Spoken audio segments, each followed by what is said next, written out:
Om Namo Bhagavate Vasudevaya. Reading from Srimad Bhagavatam, Canto number 1, chapter number 17, entitled Punishment and Reward of Kali, text number 35. Tuta uvacha Parikshitaivam adishta Sakalir jata vepato Tam ujjatasi mahedam Dandapanim ivodhyata. Translation and purport by His Divine Grace Abhay Charanarvinda Bhaktivedanta Swami Srila Prabhupada ki jai. Translation. Sri Shuta Goswami said, the personality of Kali, thus being ordered by Maharaj Parikshit, began to tremble in fear, seeing the king before him like Yamaraj, ready to kill him. Kali spoke to the king as follows. Purport by Srila Prabhupada. The king was ready to kill the personality of Kali at once, as soon as he disobeyed his order. Otherwise, the king had no objection to allowing him to prolong his life. The personality of Kali also, after attempting to get rid of the punishment in various ways, decided that he must surrender unto him, and thus he began to tremble in fear of his life. The king or the executive head must be so strong as to stand before the personality of Kali, like the personality of death, Yamaraj. The king's order must be obeyed, otherwise the culprit's life is in risk. That is the way to rule the personalities of Kali, who create disturbance in the normal life of the state citizens. Thus ends the Bhaktivedanta purport. Hare Krishna. So the context in which we are in today is about when Maharaj Parikshit chastises the personality of Kali and orders the Kali Purusha to leave his kingdom. So Maharaj Parikshit, with sword upraised, and ready to punish this personality of Kali if in case he doesn't obey his orders. So thus shivering at that time, Kali Purusha gives a request so that his life is kind of protected. So this is a one kind of a surrender, wherein Parikshit, Kali Purusha was afraid of his life, and thus he recognized the power, recognized the strength of Parikshit Maharaj.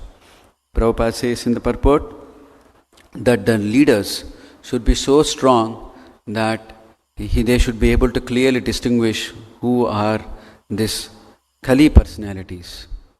Who are these Kali personalities? And literally punish them. In this way, what? In an exemplary way, which Parikshit Maharaj has done. I am going to narrate a pastime of Srila Prabhupada, little bit in detail. So I would request you to all pay attention and tell me how that is relevant to the current purport. I'll come to another particular portion of the Srimad Bhagavatam we will anyway read after the particular pastime. So this was in 18 December 1976. Srila Prabhupada reaches Wardha. Where is Wardha? Where is Wardha? It's in Maharashtra. Why Wardha is famous for what? It is a place where Gandhiji has established Sevagram. Just at the outskirts of Wardha city, Gandhiji had established Sevagram. In another 1 hour from now, at 10 o'clock, what's going to happen? Today is October 1st. So, in another 1 hour from now, there's going to be a Swachhata Hi Seva. There's going to be a cleanliness initiative, a service initiative of the government of India to clean the streets, clean the country. So, Prabhupada went to this place of Wardha. Gandhiji has established the Sevagram over there. He was invited by Ramakrishna Bajaj, another famous freedom fighter, son of Jamnalal Bajaj. And this is in the Bajaj Wadi. Okay, in the Bajaj Wadi. There, earlier in that place, Pandit Jawaharlal Nehru, Mahatma Gandhi, Sardar Vallabha Patel, Jamnalal Bajaj, all such kind of great leaders of the country had come over there, sat over there, thought about how to gain independence to this country. They had to deal with lot of issues. India is a country of multi-races, okay, multi-classes, okay. Some are oppressed classes, some are higher classes. So many complexities they had to deal, okay. So such leaders, they used to congregate in this place of Sevagram and they used to discuss a lot. So Prabhupada was taken to all those places. Right, Prabhupada also before coming to his guru, Srila Bhaktivedanta Saraswati Thakur, he himself was a Gandhian. So in that way, Prabhupada was quite respectful to the place where he was taken to. There, this Ramakrishna Bajaj was showing to Prabhupada, see, this is the place where, Gandhiji was at. This is the place where Nehruji sat. This is the place where, Jamnalal Bajaj, his father, sat. In this place they were discussing a lot. So these are the things, he was nicely explaining to Prabhupada. Prabhupada was quite, grave, seeing the place. And then in the end, they were asking, give us a message. Prabhupada gives some Krishna conscious message.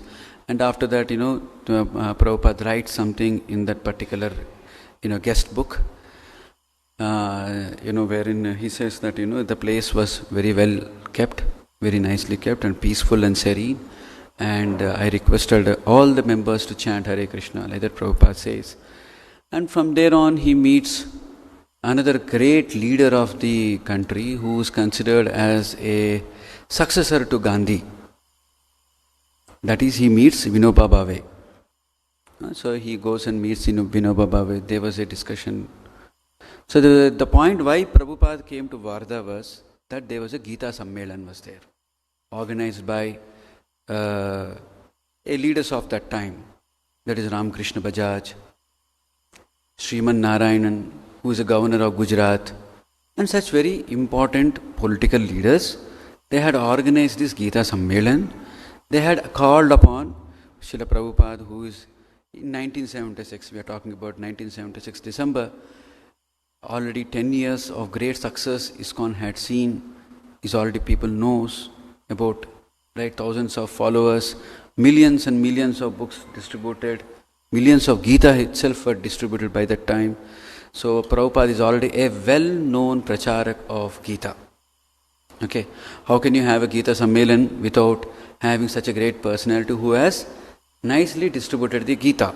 So they had called Vinoba Bhave, they had called Srila Prabhupada and Swami Chidananda and another representative from Chinmaya Mission. So all of them were there. They were discussing a lot of things. So finally Prabhupada was given a chance to speak. So Prabhupada, as you know, directly get into Bhagavad Gita, talks about Krishna, the Supreme Personality of Godhead, and all of those things, and enlivens the people with the deeper meaning of the Gita, and followed by a kirtan and things like that. So like this, so on, so forth, couple of days, a lot of conferences, meetings happen. So on the last day, they all wanted again Prabhupada to come for that meeting. Then Prabhupada says that, no, I am not well, so you can continue. Because, as usual, when so many people come together, they come with so many different interpretations of the Gita. So Prabhupada was not so interested in that. But then they insisted, no, you have to come. Otherwise, how we can, conclude this agenda? We want the message of the Gita to be spread everywhere. That's why you also are invited. So then Prabhupada says, okay, you all discuss about various proposals and come to me. So then anyway Prabhupada goes there, and then all the tall leaders were there giving various ideas.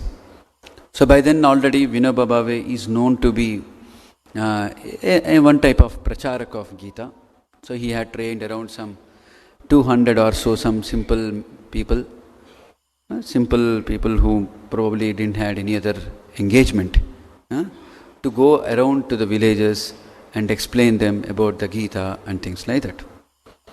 So many suggestions came, and with all those suggestions they came to Prabhupada. Prabhupada immediately hears the first proposal. What is the first proposal?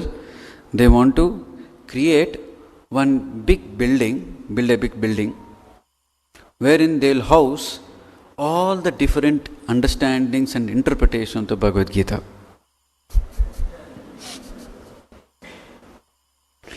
Immediately Prabhupada rejects it.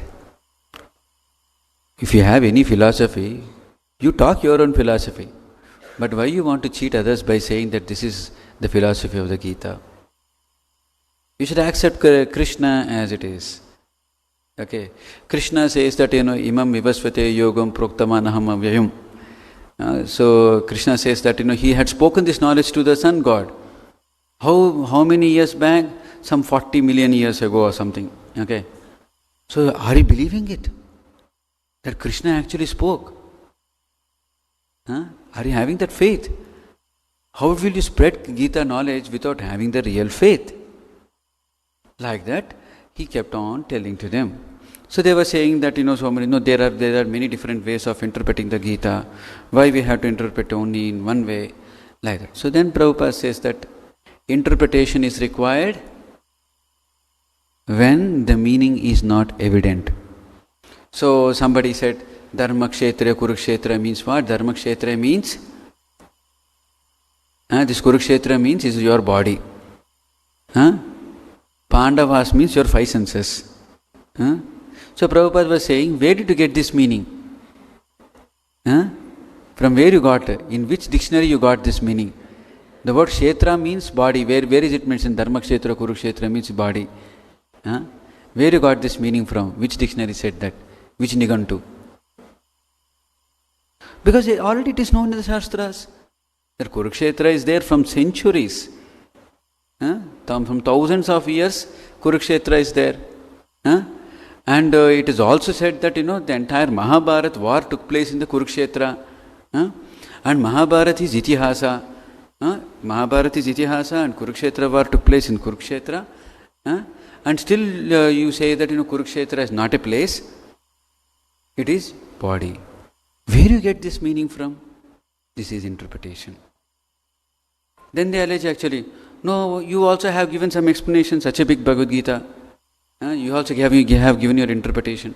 Prabhupada says that is not interpretation, that is explanation. There is a difference between interpretation and explanation. So Prabhupada goes on like this, saying that, how we have to accept the knowledge of the Gita as it is. We should not interpret unnecessarily. Okay?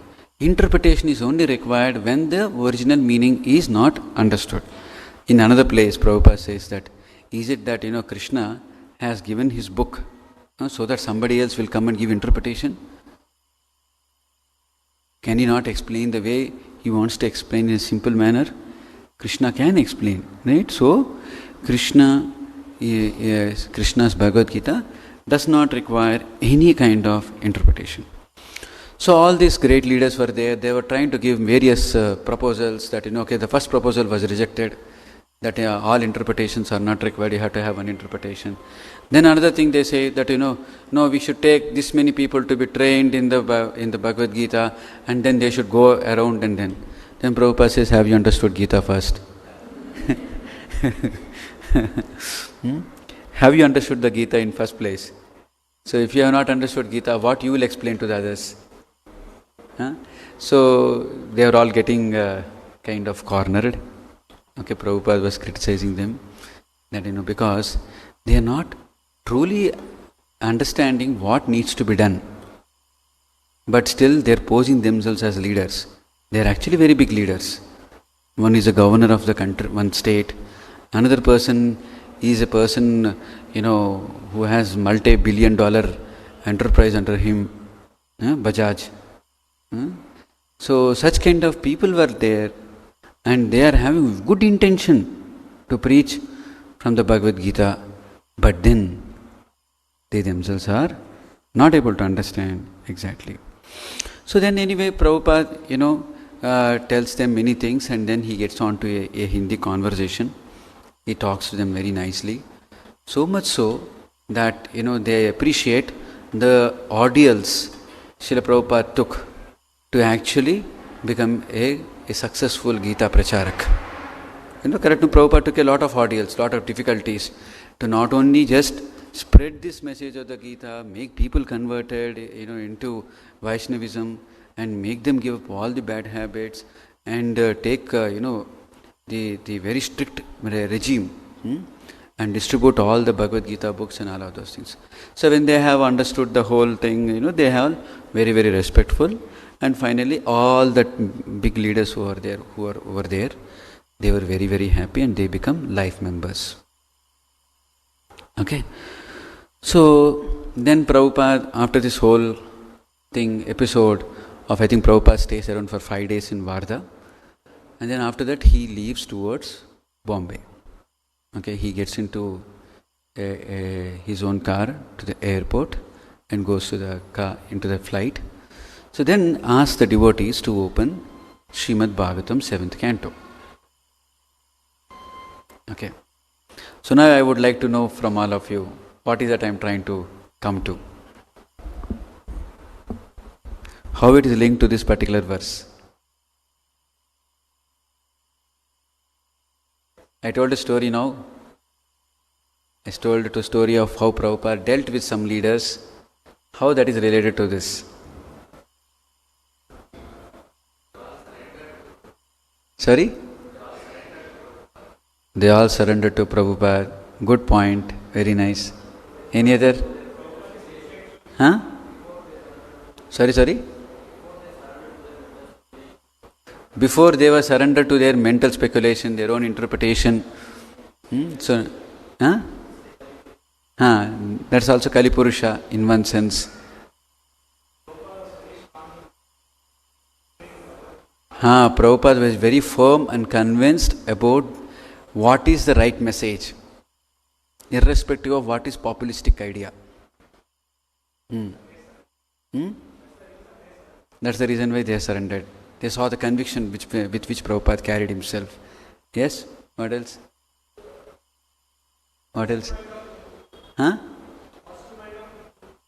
Positive mind of thinking, positive frame of thinking. Okay?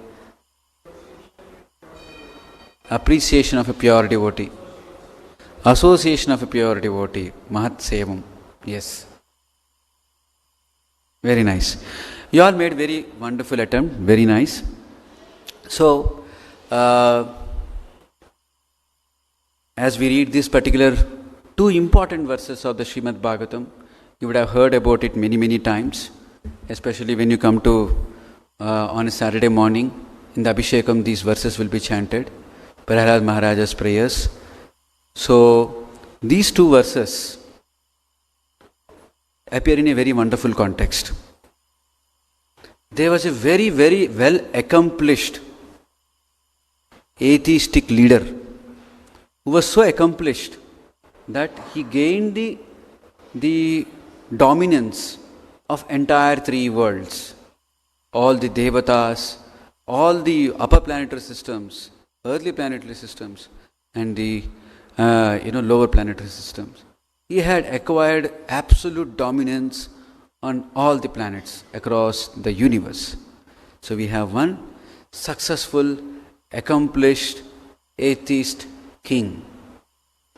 And on the other side, we had in this conversation a theistic prodigy, future leader, Prahlad Maharaj. Right? So both are conversing on an important topic. So Prahlad Maharaj was sent to the guru of Hiranyakashipu to that their ashram, Chandamarka, the sons of the Shukracharya, to teach about the political science and things like that. And after certain level of education was over, they bring Prahlad Maharaj to Hiranyakashipu so that, Prahlad Maharaj can share what he has learnt. So when Hiranyakashipu hears that, Prahlad Maharaj, instead of telling something about material things, he tells something about Krishna consciousness. He was angry. How did you get this knowledge? From where you get this knowledge? So then Prahlad Maharaj says, Matirna Krishne paratasvato va mido vibatyeta grahavratana madanta gopir vishatam tamishram punah punashchervita charvananam. Prahlad Maharaj replied, because of their uncontrolled senses, persons too addicted to materialistic life make progress towards hellish conditions and repeatedly chew that which has already been chewed. Their inclinations toward Krishna are never aroused, either by the instructions of others, by their own efforts, or by a combination of both. So this is the verse, Prabhupada quotes, after all this dealing with all the tall leaders of the country who are, wanting to spread the message of the Gita, Prabhupada asks the devotees to open this particular verse and then he reads. Purport. In this verse, the word Matirna Krishne refers to devotional service rendered to Krishna. So-called politicians, erudite scholars and philosophers who read Bhagavad Gita try to twist some meaning from it to suit their material purposes. The political leader wanted to be a political leader in first place. So with that agenda in mind, he reads the Bhagavad Gita. Then if he reads the Bhagavad Gita with an agenda in mind, not as a simple student. If you go to your school, if the teacher is teaching about H2 plus O is equal to water, if you ask, what is the agenda behind this? Why are you teaching me this? And instead of just learning H2 plus O is equal to water, will you learn? Will you understand the entire agenda of the science? And this is a material subject. Now these leaders, they have an agenda. What is the agenda?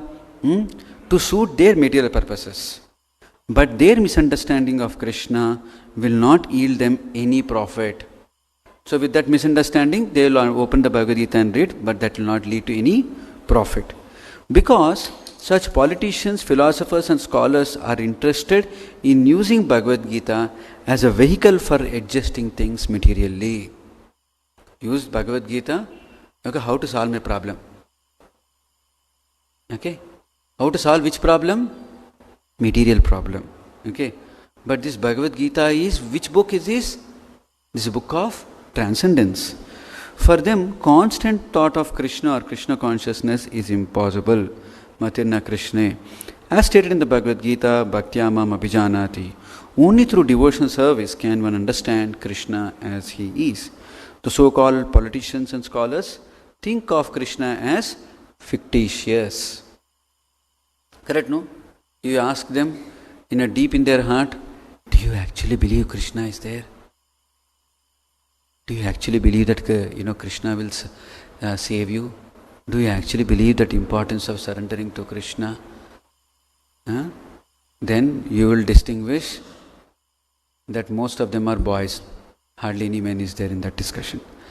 They're all not having the right understanding.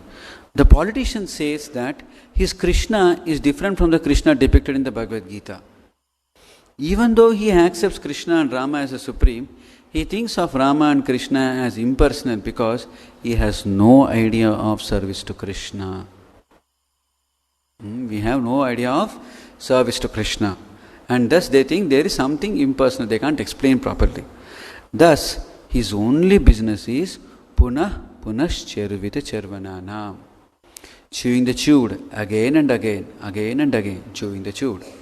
When I was reading this particular anecdote about Vinoba Bhave, Vinoba Bhave was training people to do cleanliness. Okay, clean the houses.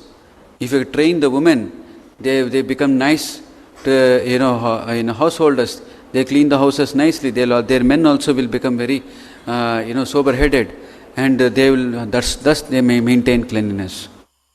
So now 1976 to 2023, how many years over? More than 47 years or over, 46 years or over. So did India achieve the Swachhata?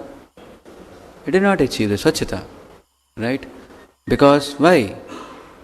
First thing which has to be cleaned is not the surroundings, heart.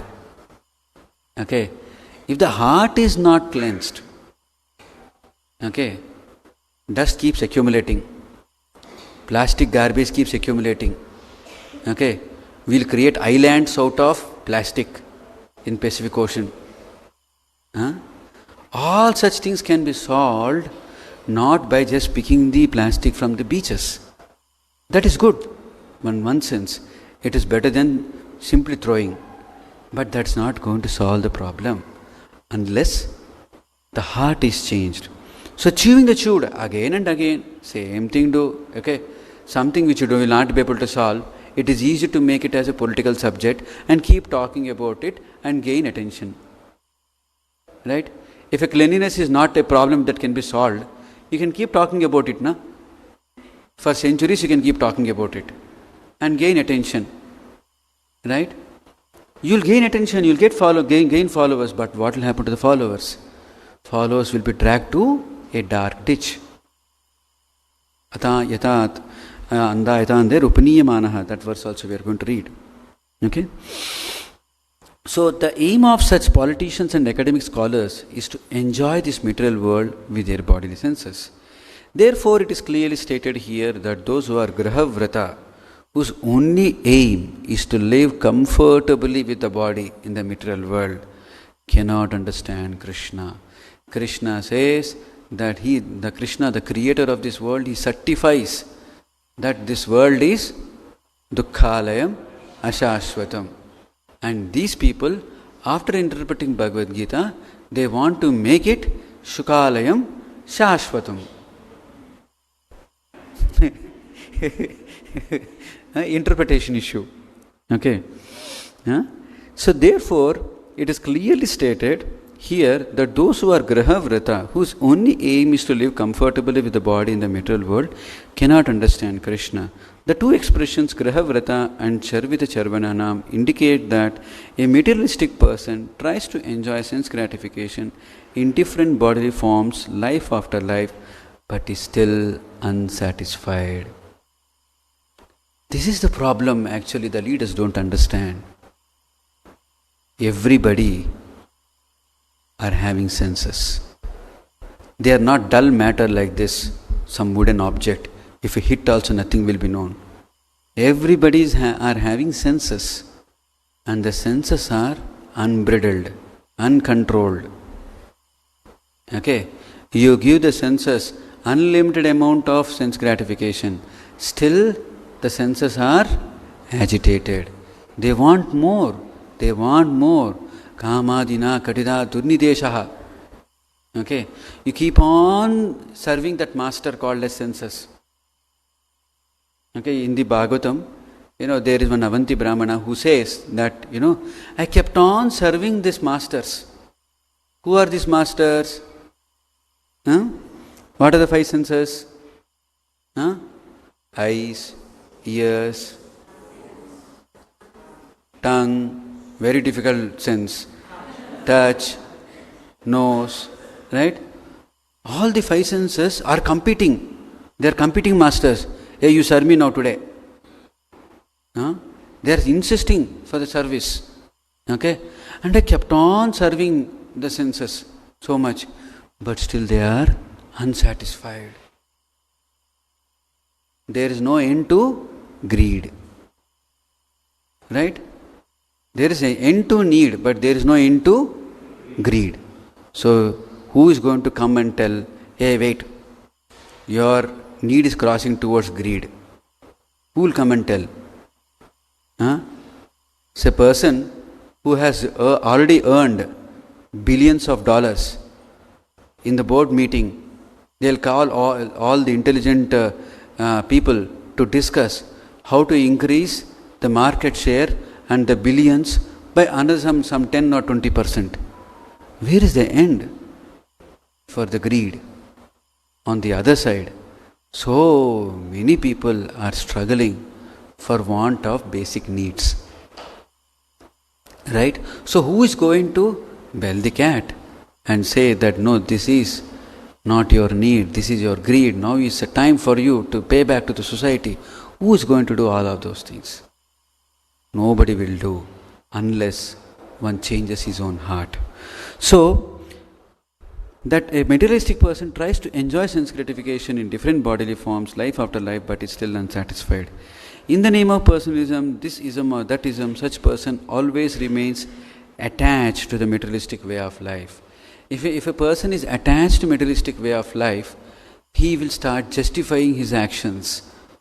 That's what was happening with all those leaders. They were justifying their actions because they are materially attached. But as stated in the Bhagavad Gita 2.44, Bhoga Ishwarya Prasaktanam Taya Apaharati Chetasam Vyavasayatmika Buddhi Samodona Vidiyate. In the minds of those who are too attached to sense enjoyment and material opulence and who are bewildered by such things, the resolute determination for devotional service to the Supreme Lord does not take place. If we are bewildered by the sense enjoyment and material opulence, what will happen? Bhoga and Aishwarya, then that strong determination to come towards spirituality does not arise. Those who are attached to material enjoyment cannot be fixed in devotional service to the Lord. They cannot understand Bhagavan Krishna or his instruction, Bhagavad Gita, Andanta Gobir Vishatam Tamishram. Their path actually leads towards hellish life. As confirmed by Rishabhadeva, Mahatsevanam Dwaram Ahur Vimukte. One must try to understand Krishna by serving a devotee. As rightly pointed out by a couple of you here, that those leaders who were there, they were giving a lot of their arguments, but because they were hearing Srila Prabhupada, they had the association of Srila Prabhupada, they started accepting his conclusions and accepting his statements. Okay? The word Mahat refers to a devotee. Mahatma anustumam partha daivim prakriti mashritaha bhajantananya manaso gnatva bhutadim avyayam. O son of Pritha, those who are not deluded, the great souls, are under the protection of the divine nature. They are fully engaged in devotional service because they know me as the Supreme Personality of Godhead, original and inexhaustible. Who is a Mahatma? Mahatma is a great soul. Means it is not Kshudraatma, not some small Atma. His vision is very, very broad. That's why he is Mahatma. But who is that great Mahatma? A great Mahatma is a one who is not deluded by the senses. They are not deluded. Okay? They are great souls. They are always under the protection of Daivi Prakriti. They are fully engaged in devotional service because they know Lord Krishna as the Supreme Personality of Godhead and original and inexhaustible. A Mahatma is one who is constantly engaged in devotional service 24 hours a day. As explained in the following verses, unless one adheres to such a great personality, one cannot understand Krishna. Hiranyakashipu wanted to know where Prahlad had gotten this Krishna consciousness. Who had taught him? Prahlad sarcastically replied, "My dear father, persons like you never understand Krishna. One can understand Krishna only by serving a Mahat, a great soul. Those who try to adjust material conditions are said to be chewing the chewed. You can never adjust the material conditions. No one has been able to adjust material conditions, but life after life, generation after generation, people try and repeatedly fail.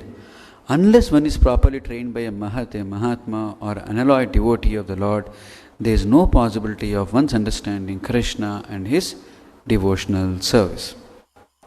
Next verse. Nate vidu swardagatim hi Vishnu durashaya he bahirattamaninaha andayatande rupaniyamanas tepi shutantra urudhamni tapadda. Persons who are strongly entrapped by the consciousness of enjoying material life and who have therefore accepted as their leader or guru a similar blind man attached to external sense objects cannot understand that the goal of life is to return home back to Godhead and engage in the service of Lord Vishnu. As blind men guided by another blind man miss the right path and fall into a ditch, materially attached men led by another materially attached man are bound by the ropes of fruitive labor, which are made of very strong cords, and they continue again and again in materialistic life, suffering the three modes of threefold miseries. Krishna, the Lord, is always compassionate. They don't want that all of us to suffer. No? They don't want all of us to suffer. But unfortunately, this is what we are getting in through because of inefficient leaders. Since there must always be a difference of opinion between the demons and devotees, Hiranyakashipu, when criticized by his son Prahlad Maharaj, should not have been surprised that Prahlad Maharaj differed from his way of life. Okay? Nonetheless, Hiranyakashipu was extremely angry and wanted to rebuke his son for deriding his teacher or spiritual master, who had been born in the Brahmana family of the great Acharya, Shukracharya. The word Shukra means semen and Acharya refers to a teacher or guru. Hereditary gurus or spiritual masters have been accepted everywhere since time immemorial. But Prahlad Maharaj declined to accept such a seminal guru or take instruction from him. An actual guru is Shrotriya, one who has heard or received perfect knowledge through parampara, the disciplic succession. Therefore, Prahlad Maharaj did not recognize a seminal spiritual master. Such spiritual masters are not at all interested in Vishnu. Indeed, they are hopeful of material success. So now we have certain leaders who are political leaders or somebody else like a wealthy man. They are sincerely thinking about doing the prachara of Gita, but they are not able to do. That is one aspect.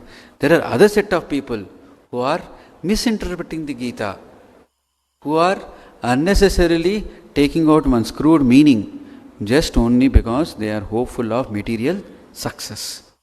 They are again not interested in something spirit. And maninaha means taking very extra, the word bahihi means external, artha means interest, and manina means taking very seriously. Generally speaking, practically everyone is unaware of the spiritual world. The knowledge of the materialist is restricted within the 4 billion mile limit of this material world. How long is this material world? 4 billion miles, visible universe. Okay. According to our own Shastra, including the invisible, not visible to the naked eyes, that entire world is 4 into 10 to the power of 77, such a big universe, which is the dark portion of the creation. They do not know that beyond the material world is spiritual world. Okay. Even Hiranyakashipu has occupied all the planetary systems, but his knowledge is within one universe. Unless one is a devotee of the Lord, one cannot understand the existence of the spiritual world.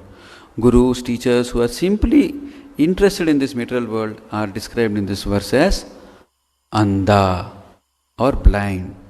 Such blind men may lead many other blind followers without true knowledge of material conditions, but they are not accepted by devotees like Prahlad Maharaj. Such blind teachers, being interested in external or material world, are always bound by the strong ropes of material nature.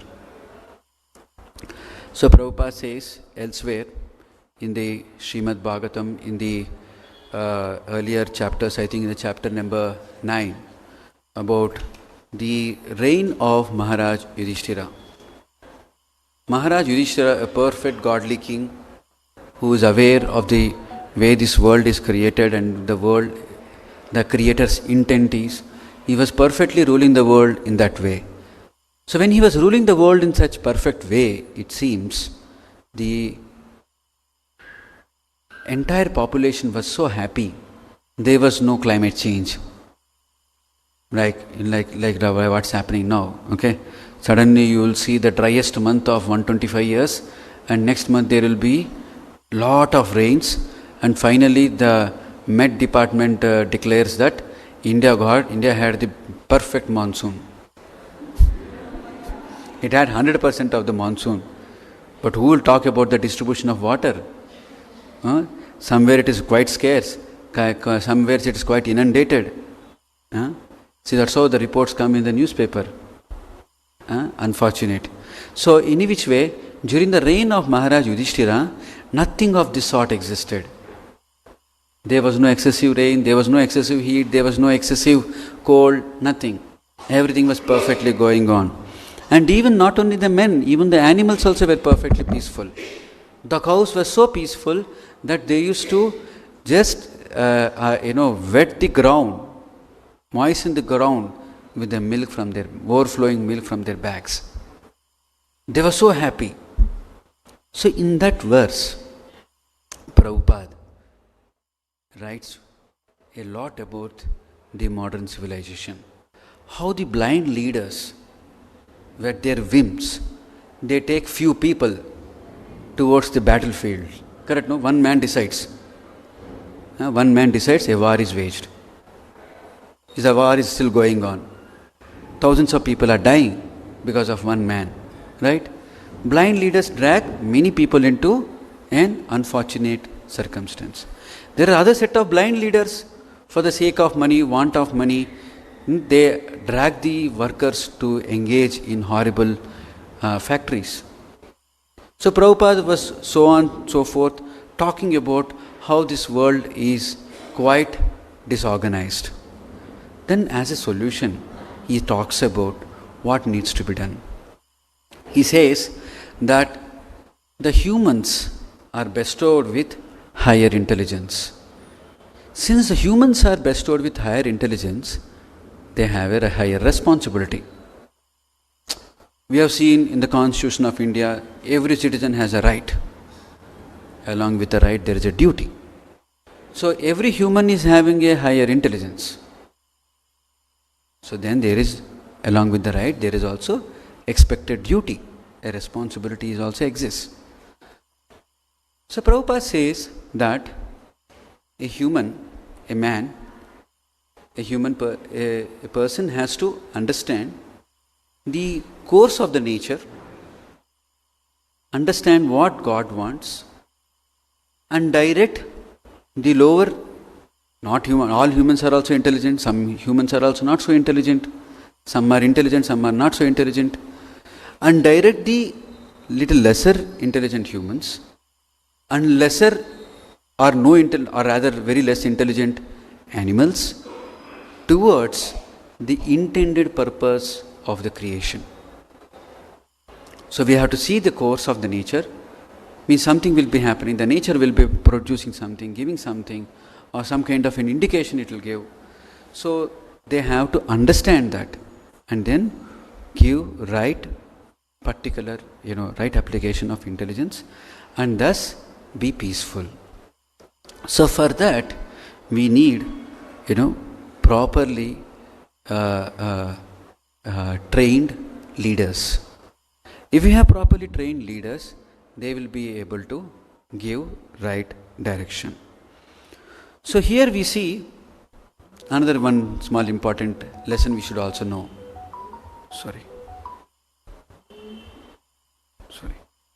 So if another important lesson we learn here is, when such a demoniac person like personality of Kali is ready to surrender, Maharaj Parikshit, who is perfectly aware of the scriptures as a pure devotee of Lord, was ready to accept this man's surrender. Right? He was ready to accept this personality of Kali's surrender. Imagine if he surrender rightly to Krishna, how much more Krishna would like to protect. Kali, even though he was so demoniac, he was aware that if he is going to surrender to Parikshit, Parikshit will spare his life. That's why he was started trembling. What if we actually rightfully surrender to Krishna without being, inimical to Krishna, envious of Krishna? If we actually rightfully surrender to Krishna, what will happen? Krishna says that somebody who actually surrenders to him, that there are famous 4 verses of the Bhagavad Gita. 10th chapter, what is the verse? Tesham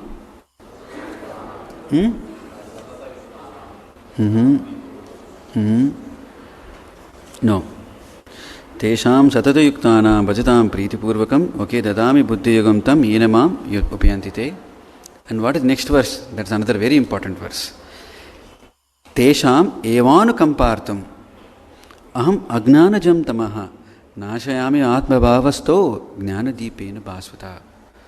So out of compassion for them, I, dwelling in their hearts, destroy with the shining lamp of knowledge the darkness born of ignorance. So in our heart, we are discussing, right? The heart has to be cleansed first. Instead of cleaning something else. Instead of cleaning the oceans, instead of cleaning the beaches, instead of cleaning the streets, which is anyway to be done any which way. But real thing is to clean the heart. And how do you clean the heart? By surrendering to Krishna. If you know the right principle of surrender, there are right principles of surrender. If you surrender nicely to Krishna, so then what happens? Krishna himself sitting in the heart will shine the knowledge. Krishna himself sitting in the heart, he will shine the knowledge, he will destroy the entire darkness born out of ignorance.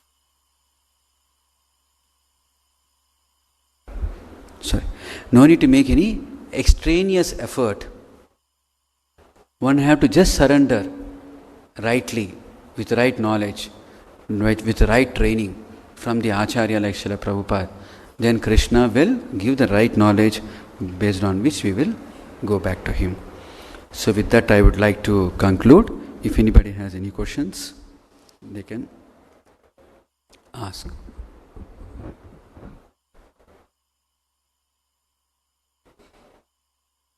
Hare Krishna, Prabhu. Yes. Dandavat Pranam. Prabhu, my question is based on Bhagavad Gita interpretation. So they are using, I saw in news that they are using Bhagavad Gita knowledge in IIM Ahmedabad. So these courses on Bhagavad Gita they are using to help them to improve leadership qualities and based on management and all these things, Prabhu. So in this, if we see through this perspective, how can we understand that if a person is reading Bhagavad Gita for material gain, will it help him gradually progress in his spiritual life, or the other way, Prabhu? It will not be help him to progress him spiritually, Prabhu. Okay. So the question here is, we hear that IIM Ahmedabad is talking about leadership lessons from the Bhagavad Gita.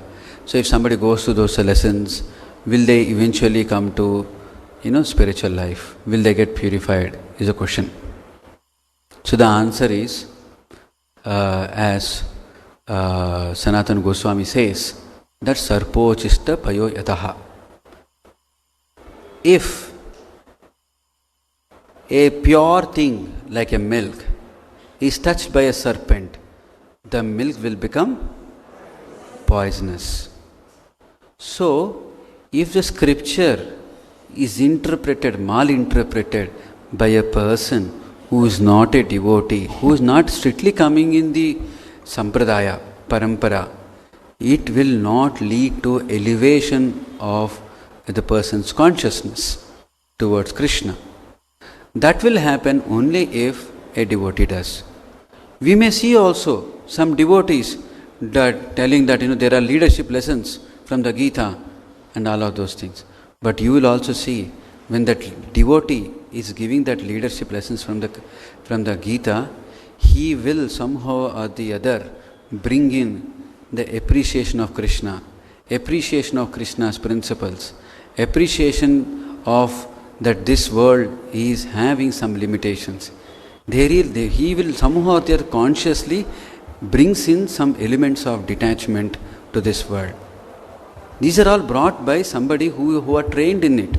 Yes, definitely Gita has some important leadership lessons, but the devotee who is giving such kind of an interpretation, he will also be careful. He will also be careful as to what to tell in such a way that while the sugar coating is happening, the essential elements are not forgotten and misinterpreted. So we should not screw out any other meaning. Okay? Any other questions? There.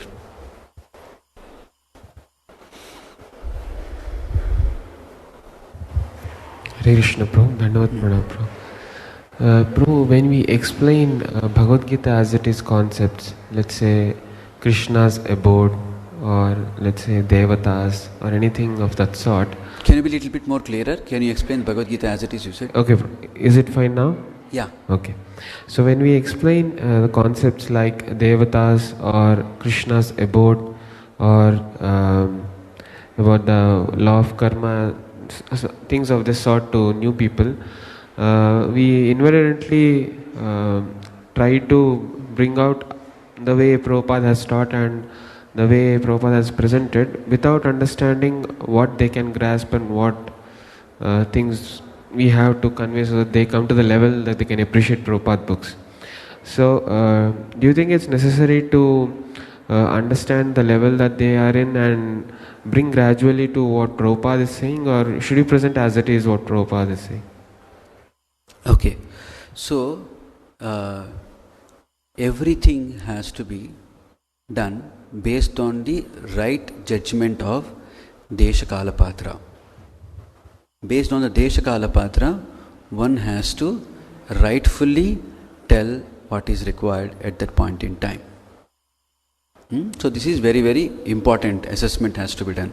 Same Prabhupada, who has so much criticized, the malinterpretation and all of those things, he did not, rebuke them beyond, wherein they will become very offended. And then, but rather, they have gained appreciation of Srila Prabhupada. Right? All the leaders will have very big egos, right? They have lakhs of people following them. If you hurt their ego, they should not have praised Prabhupada. But Prabhupada did not do. He was careful. So actually, in the same conversations, if you see, there Prabhupada says, there is an art of criticism. There is an art of criticizing. Unfortunately, most of the disciples don't know this, like that Prabhupada was telling. Because that one disciple goes and criticizes Gandhi, about Gandhi in that place. He was saying, what are you trying to do? So we have to assess that Desha Kala Patra, what is the faith that person is having. The person is having good faith on Gandhi, so use that faith to make him further progress in Krishna consciousness. Not what you call, irresponsibly deal the scriptures. We have to responsibly deal with the truth. Truth is absolutely truth, but it has to be responsibly dealt with. That doesn't mean that we are making Bhagavad Gita as it is not. No, we have to be prayerful in our heart, and we should be praying to Krishna that let me not give any misinterpretation when I am preaching to somebody else. I should consciously have that prayerful mood and then make an attempt. Okay? Anybody has any other questions? Yeah.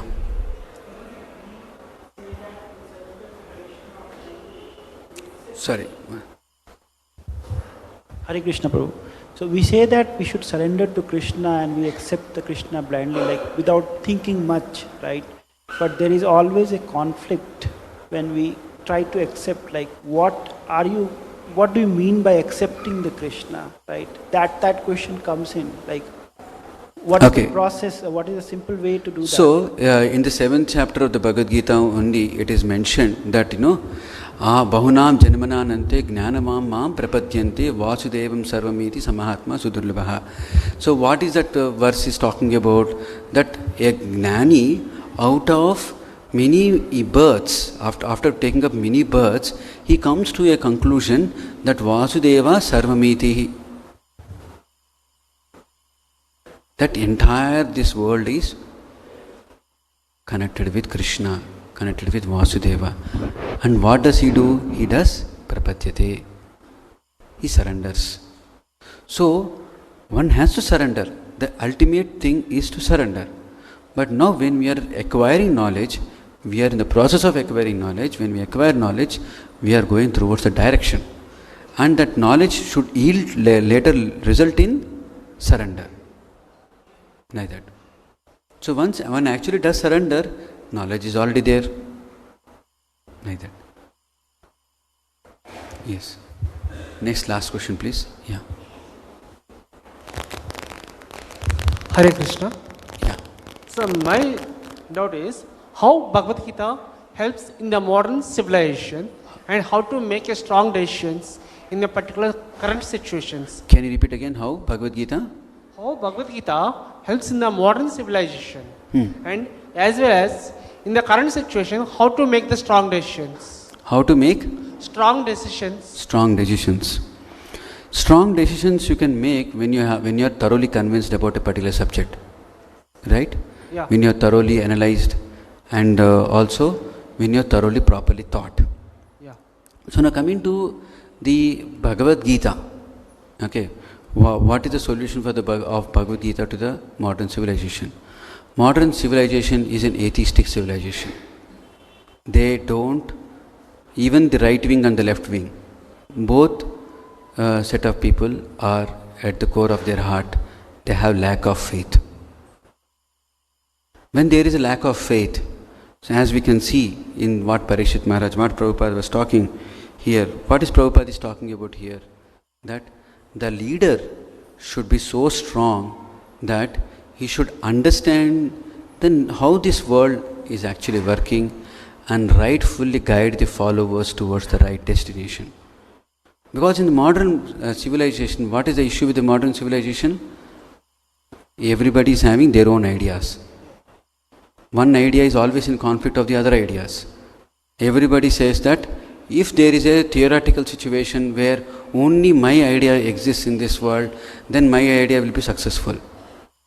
Unfortunately for them, there are opposing ideas and opposing views, and thus it's a world of confusion. It's a world where there is a lot of agenda of progressing towards materialism. But Krishna is telling clearly in the Bhagavad Gita, by increasing your needs, increasing your greed, okay, you are not going to save yourself. Neither the leader nor the followers. All of them will go to the ditch. Ata yatandir, anda yatandir, upaniyamanaha, the blind following the blind. So the modern civilization is unfortunately led by blind leaders. So this is the problem. Okay. So with that I would like to conclude. Thank you. Hare Krishna. Srila Prabhupada ki jai. Srimad Bhagavatam ki jai.